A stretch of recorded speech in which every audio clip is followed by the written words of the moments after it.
Hey guys, it's Mass Blonde here, and I have a really fun topic that I wanted to talk about today. Basically, I wanted to talk about the television series Westworld and what I would like to see in future seasons. So basically, if you don't know what Westworld is, there's two things. There's the movie, which is the sci-fi film that came out in the early 70s, and I'll tell you a little bit about it because I can use spoilers in it and not worry about spoiling the TV series because the TV series is separate from the film, although they follow similar concepts and themes. Basically, the film takes place in the future, or the future as envisioned in the 1970s. So basically, there's a very expensive, very exclusive theme park you can go to called WestWorld. And in WestWorld, it's basically set up to look like the Wild West, or rather Hollywood's interpretation of what the Wild West was, basically like in the late 1800s and so forth, right before the turn of the century.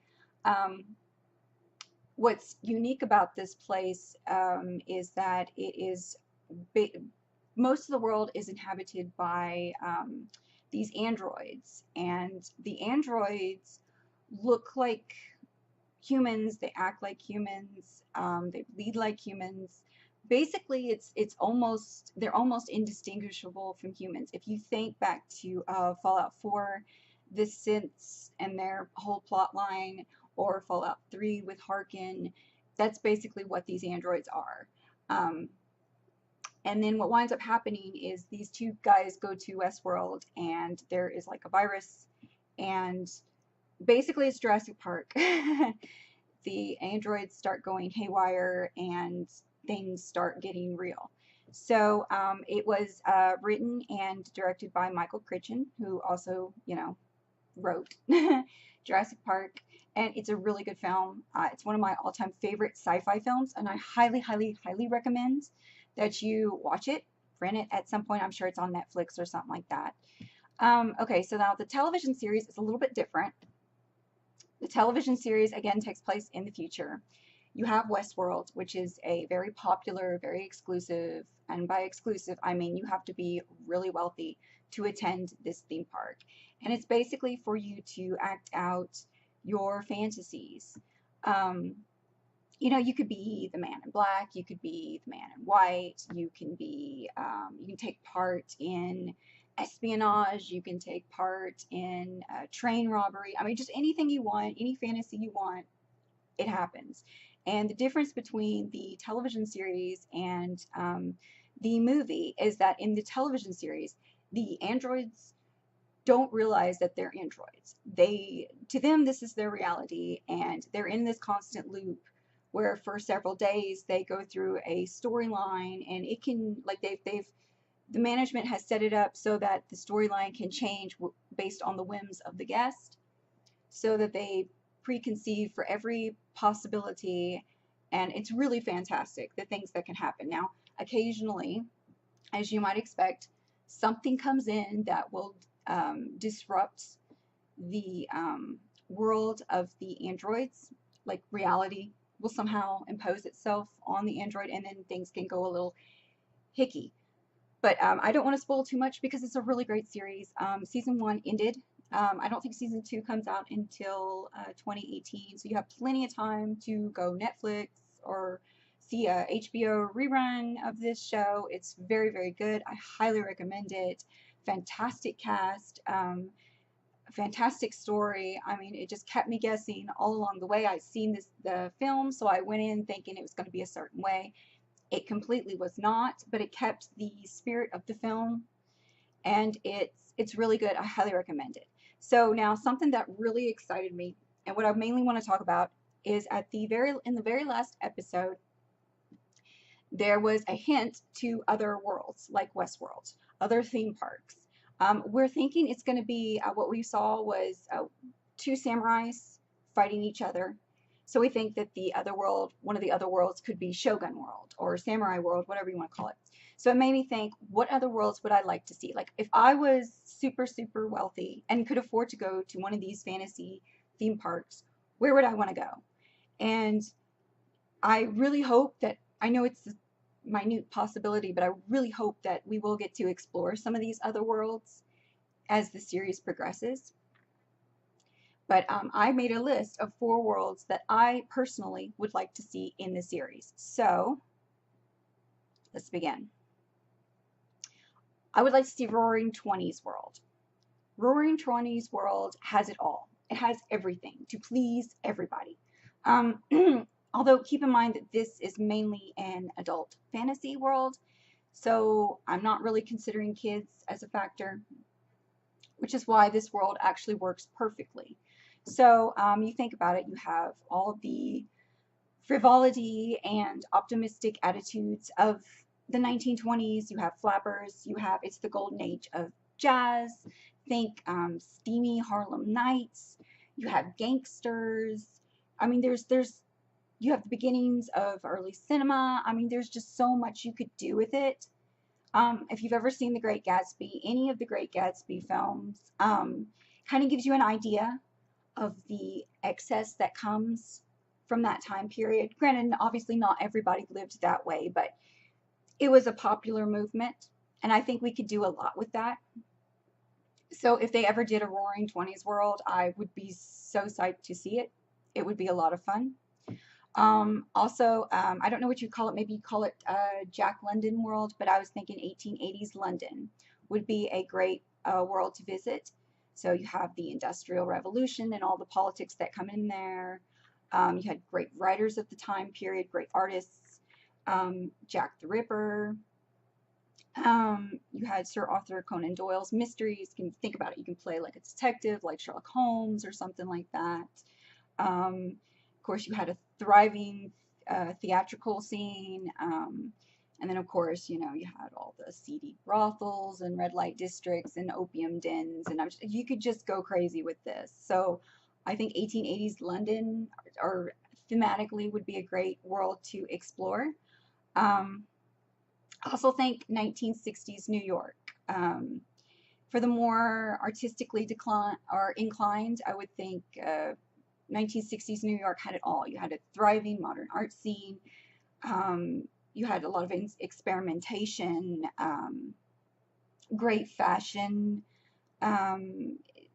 exploring what is taboo and what is not taboo. You had the hippie movement. Again, there's more fun. Again, keeping in mind adults are the theme, are the main patrons of this world. I think you could go wild here. You also had, civil rights and all that stuff going on, protests against the war. So, I mean, it could be as serious or as fun as the audience wants.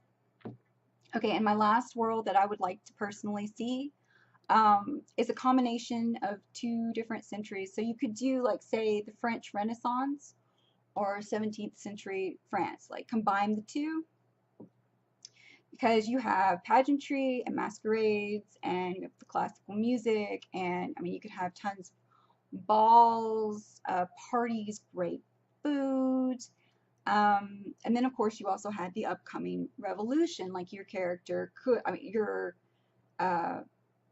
visitor, your guest could participate in the revolution, or they could be one of the aristocracy.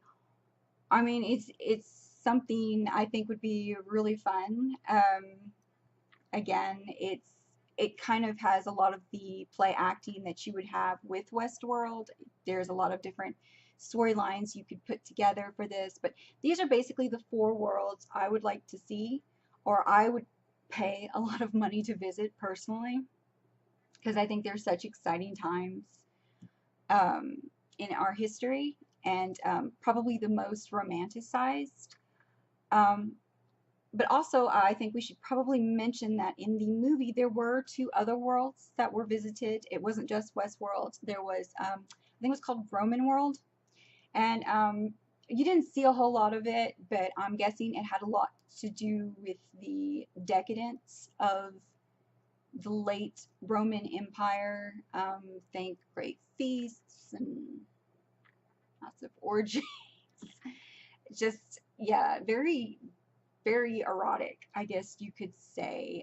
Not nearly as romantic as, say, the 17th century France, but I guess that could work. I could work for somebody who wants a little bit more oomph, I guess. Then you had medieval world, and medieval worlds I'm down for because that's a lot of fun. That's a lot of fun. But now I see, I don't know, like how realistic they would go with it because in Westworld, in both versions, the film and the television series, they try to keep it somewhat authentic. So the clothing and the guns, tools, anything used back then was how it would have been used in the actual time period. However, they also romanticized it up a bit.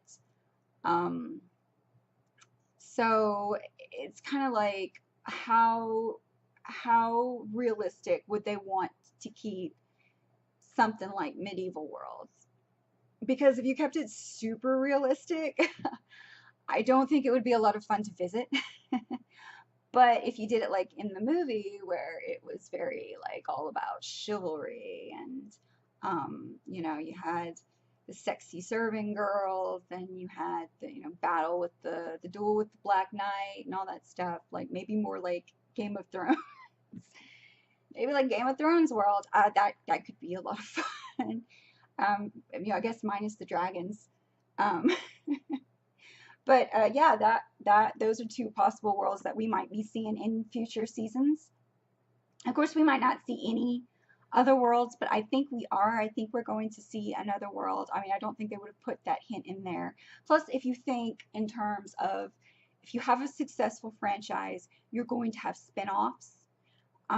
Any attempt to recreate the magic of whatever that product was is going to be repeated.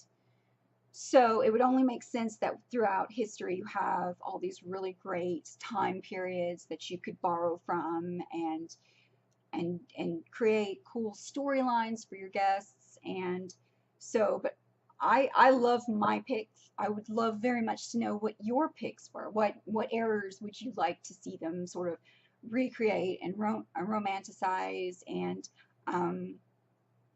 is there something like, I mean, you would like to see? And if you've not seen this series, you really, really need to watch it. It's so fantastic. I know some people like the first episode, they were like, what is this? And I think maybe the makers of the series thought that everyone had seen the original Westworld and didn't really understand what the concept was. But I found it fairly easy to follow along. And it, like I said, there was a lot of twists and turns, great actors, great story, so much fun. And hey, if you're a GTA 5 fan, guess who it's got in there? It's got Trevor. He's in there. Stephen Ogg is in it. He plays a minor character, but he's, as always, he's a lot of fun in everything he's in. So we need to get that guy more work. Honestly, he needs to have his own show.